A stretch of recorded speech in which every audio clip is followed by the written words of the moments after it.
My favorite show isn't a sitcom. It isn't an action-themed program. It certainly isn't House of Cards or Game of Thrones. It's actually Portland City Council. Because with intent, I escaped that city for the last time back in 2015. And I've been watching from a distance, also seeing some of my predictions and projections come to fruition, right? As the social zombie apocalypse goes to the next level. So I'm going to be talking with you now about the main concern that not only the people of Portland have, maybe some of you as well. And a lot of people are connecting the dots between affordable housing, jobs, homelessness, mental health, the connection between it all, addiction, substances, recovery. And it's a stigma, which I've talked about, that people take on when they're homeless, unless of course someone else has actually gone through that type of a situation. So all across the nation, there's this conversation about affordable housing, what it is, how to create it. I would say there's a lot of reactionaryism. There's still a lot of mentality regarding the welfare state. There still is the come to Jesus moment for a lot of people. Some people haven't even had that moment. I'm using that as a metaphor of waking up to the real causes of homelessness as well as solutions. And then it extends to other issues. We're not going to talk so much about my experience living off the grid, but I represent a very rare case of the person throwing their hands up in the air and using their craft, their skills, what they focus on. For me, it's this YouTube channel with what resources that they do generate, using it to get out of Dodge.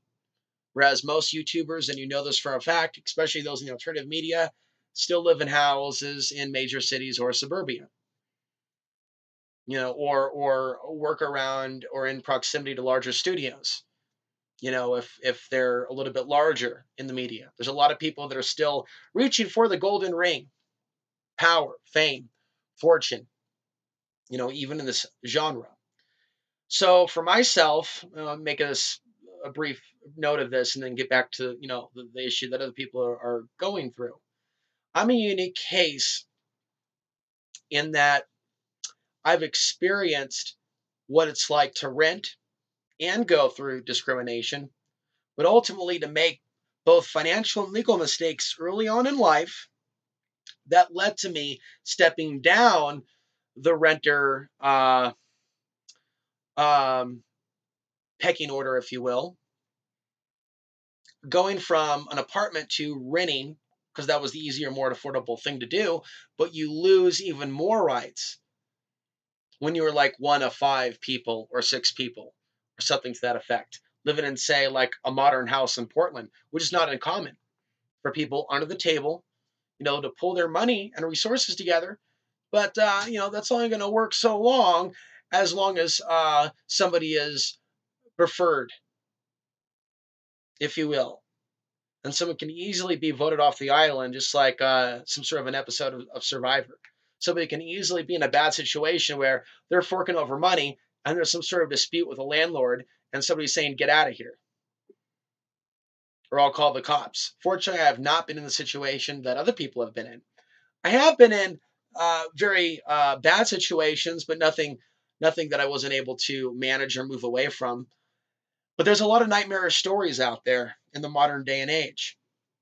And it's something to consider because in this arena of musical chairs, when the economy gets worse and there are certain factors, like a consolidation of people, a high population, for example, maybe say a TV show. We're talking about Portland, for example, as a microcosm for the macro, maybe like a place that you're at. But Portland saw a lot of people moving into it because of a TV show. And so there were factors other than foreign immigration, illegal immigration, although you may find that to be a concern where you are in Southern California. I want to make that note that for some of you that live in these regions, I'm aware of that. I'm also trying to educate some of you that maybe in some of these dense population centers that the whole world isn't like LA. The whole world isn't like some of these places. When you travel and get out there, And that's been my experience in my travels. It's very different than some of these quote unquote cesspools. So there is a part of America still worth seeing. Although when you talk about the type of trance that people are under, it transcends ethnicity, it transcends class. America is in a bad psychological state. So you have these different dots from mental health to housing to homelessness. Um, it's a matter of connecting the dots. The people aren't yet at the solutions, but it's a matter of connecting the dots that there are things that are linked together.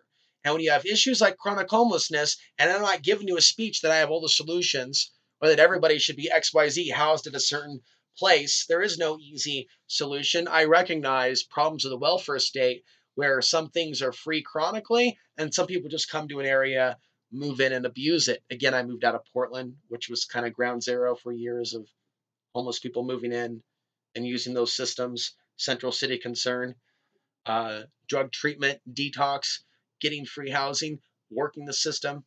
Saw examples of that up close and personal, right? Even a system, what you could call a drug recovery bubble, that was very quickly hiring their recovery program. Um, what's the word? Graduates, the graduates of their recovery program. And within a couple of years of community college, bam, now they're counselors. You know, they still got their jail tats and everything. Like in my earlier days, seen it all. And so Portland, over time, like Seattle and other places, have become big time magnets for a lot of people. And so now there's a breaking point on all these different issues. And I'm not here to say this is the solution, or am I here to say, or should I say this is the end of the world? It's a very complex time. And even if people are sensitive to hearing the truth that populations have gone up, it's not propaganda to say that populations have gone up in places like Portland to such a degree that it's caused a housing crisis. Plus, you have landlords that are taking advantage of a situation. Here's another way to say it, we have first world problems that are expressing themselves in unique ways that we have never seen before. Take that to the bank, sunshine. We're looking at a unique experiment here where humans, through technology and TV shows, make certain places really popular at a rate never seen before in human history. It's a unique situation.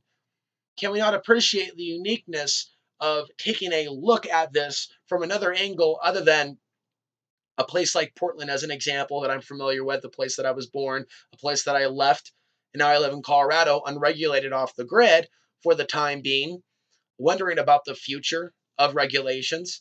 But I represent a person that one could say the city spat outward, like the sun spitting out a CME.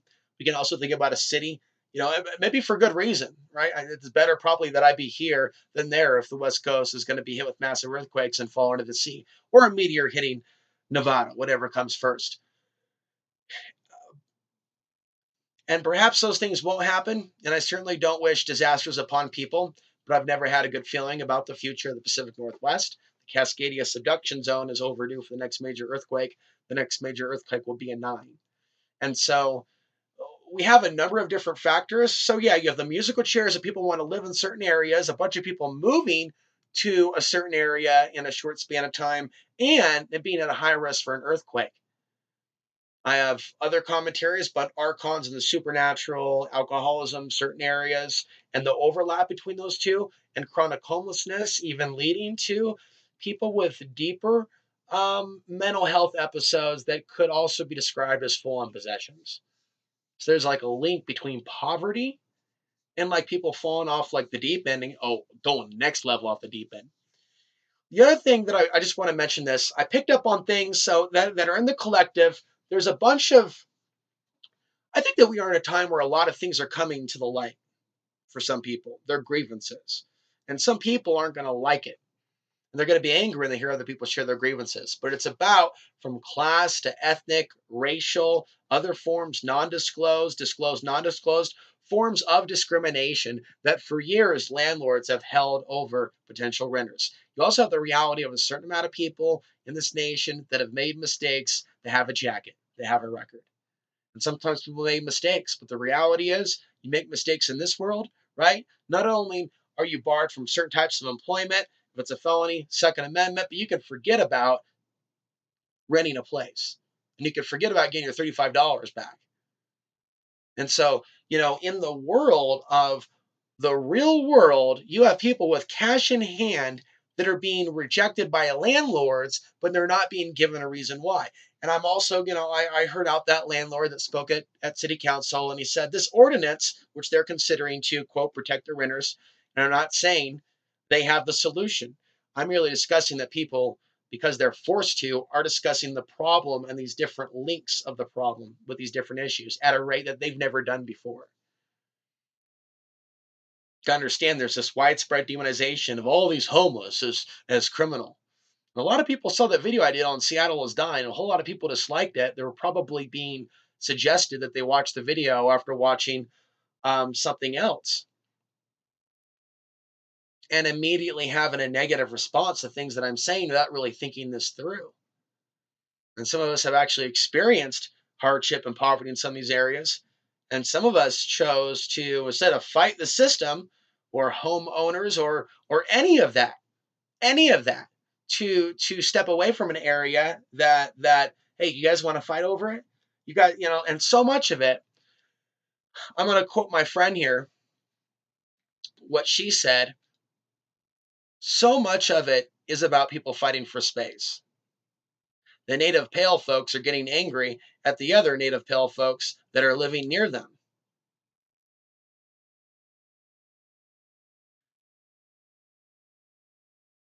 I mean, no one has ever said, how are you going to get rid of homelessness when humans double in population every few years and concentrating in one spot? And I gave the example of concentrating in Portland.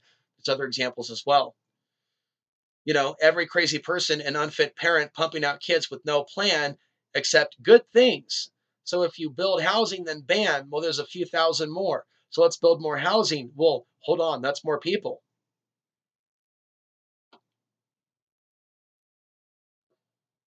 Find them jobs. Wait. Now they have kids, need more housing. Wait, no one is educating the kids, teaching them skills. Hold on, there's junior number 5. This could be one of many reasons. So there's a bubble of now and me, and screw the future. I'm talking about me right now, like you or I. Um, the issue scales with population too, and they are still thinking about the 90s probably. In homelessness, how? You can't. Only total moral revolution where everyone takes care of everyone, like some sort of spiritual and mental upgrade beyond words. They're quoting a friend of mine, and so it's not that we have the ultimate solution. It's realization that if we're going to end something that's so chronic as a problem, welfare and some sort of ordinance on the landlords isn't going to fix it. Nor is $15 an hour necessarily going to fix it. There are people that are looking for band-aid fixes on a gashing wound. You have something that's deeper.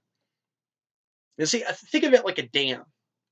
And so the dam, now there's like this one stream of water and it says homelessness, poverty. And there's another dam, and it's all this other things that lead to homelessness.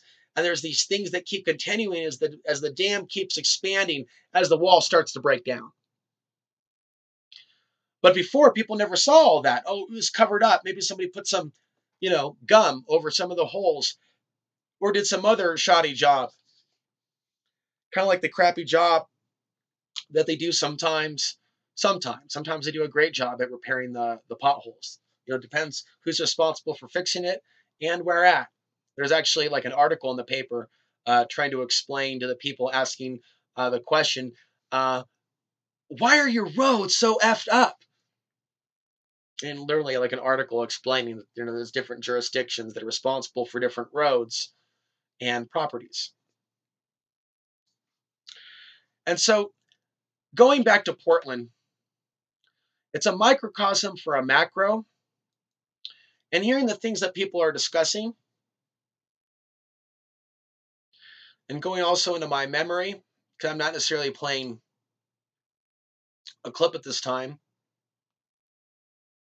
there is the reality that's coming more out in the light, and it's always been a problem. I mentioned some of my own experiences and how I kind of was forced to, because of earlier bad decisions, rent under the table for many years that led to some situations, unfair situations, to where I didn't think it was right for me to be voted off the island, like some sort of episode from Survivor, the TV show. But it's exactly what happened. I saw situations to where, because it wasn't exactly being done legally, I think there are certain things that are probably required by law. So think about like certain like rooms where they have a mold issue, and there was one house where there was a mold issue, and I remember renting it in Southwest Barbara, where there's a dispute between me and another guy who was a power tripper, and he had some serious mental issues. But we were clashing, and I verbally stood my ground and told him to back off.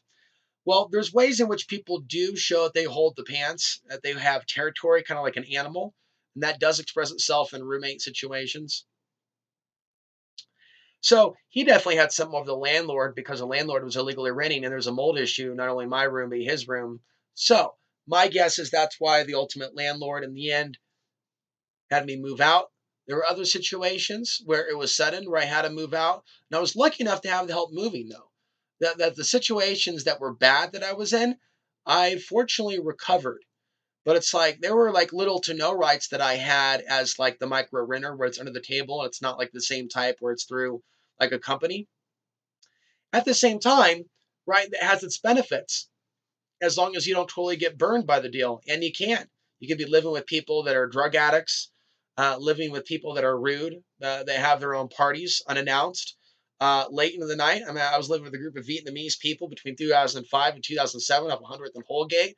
Talk about awkward. I come in, I'm not the only guy not Vietnamese, and they're all like, "Who?" They don't even know necessarily that a guy that's not Vietnamese rents a room upstairs. So in comes Alex Ansary with a big old briefcase that looks like something that they would question in airport security, but it would carry a Mac from PCM, a big old protective case.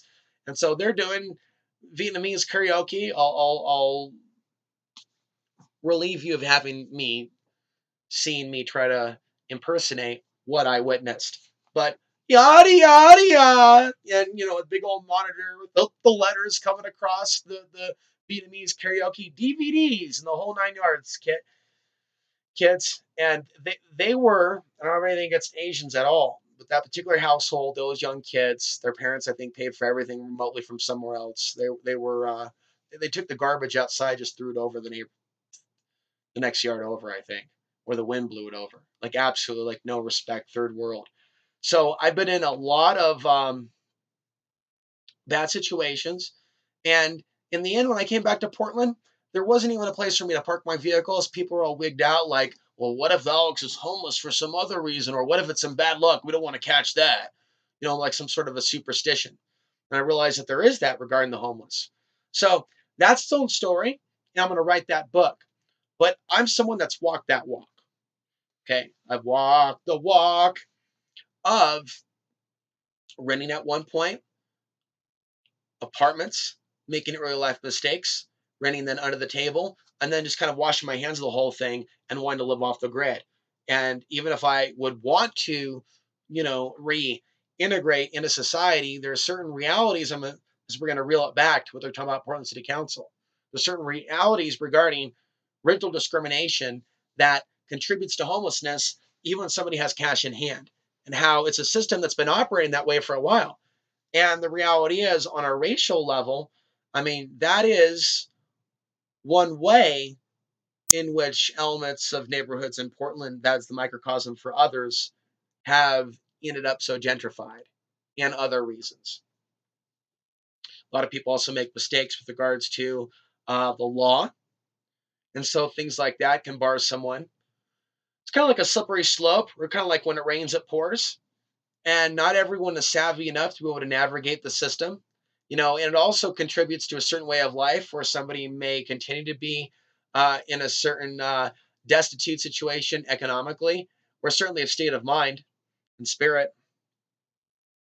when someone doesn't feel like they're a part of regular society. But as I said earlier, what if regular normal society is overdue for a major disaster that some of us probably don't want to have anything to do with. Maybe we're not meant to be like at ground zero of these dense population centers. So these dense population centers are having a housing crisis and a mental health crisis, an addiction crisis, homelessness, tent cities, uh, joblessness, people fighting the streets. We have naked men doing push-up. Ladies and gentlemen, are we starting to connect the dots? I mean, we have Slender Man, we have Face Eater over here, and over here you have a long line waiting for bath salts, and then over there it's synthetic marijuana. I mean, and it just continues, and it just continues. So all these different things are connected. We live in a world of unfairness based on the physics of this world itself, where up is down, down is up.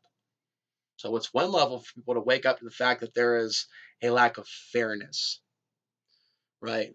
It's like someone saying, like, life's not fair. Another voice saying, so what? What else is new? But it's like on one level, it's waking up to it, and then the different connections, and then looking at the deeper situation that we're in. Not all the solutions are going to be the same. As individuals, we are not the same. Our circumstances is not the same. What has been a solution for me is not necessarily going to be the same solution for somebody else. And as I said before, I don't think this video is necessarily going to be about solutions, but simply going to raise awareness that there is this critical mass that's taking place regarding affordable housing nationwide. This is something that I did see coming. We're not yet at this level where all these people, like say a grid down situation or fall in economic collapse or natural disaster, where a whole bunch of people, say millions, are without homes at the same time and fleeing. Like that is a potential scenario, but this is more on an economic level, and society can take a look at itself. There's like so many other options and solutions and ways of living and ways of organizing that haven't even been conceived of yet. But at the end of the day, there are going to be have and have nots. There is going to be a sense of duality. There are certain reasons why some things happen. Sometimes we have to do something for ourselves. I think that I did something for myself. I don't think that the state did anything for me in this situation. However, collective effort from the audience and over time, as I continue to report from this shed, right? I mean, this isn't even an apartment. So I'm living below the standard because I'm willing to, right? But I'm living below the standard that these people are demanding that these city officials hand out to them as a human right. And so in that there's the complication of they're reaching this level of awareness, affordable housing, a homelessness epidemic, and the modern realities of urban blight, but no concrete solutions. And so that's where we are on that, recognizing that that is the current experience that Portland is having. You could call it the housing apocalypse. It's being seen from Portland to California to the East Coast. We are seeing a lot of systems and cities across the board attempt to put a band-aid on a gunshot wound, right? And so this is really about the larger picture of this type of human experiment in these urban dwellings, living a semi new type of reality, right? Comparative to the way that our ancestors used to live, right? And at a time in which population is expanding exponentially. And so, where will we be in 20 years, right? At the rate that, and the thing that comes to mind for me in closing, this issue already complex as it is. Can you imagine being a teenager as well, or a younger person growing up in this day and age, not being able to visualize yourself earning an income that can actually afford you a place to rent?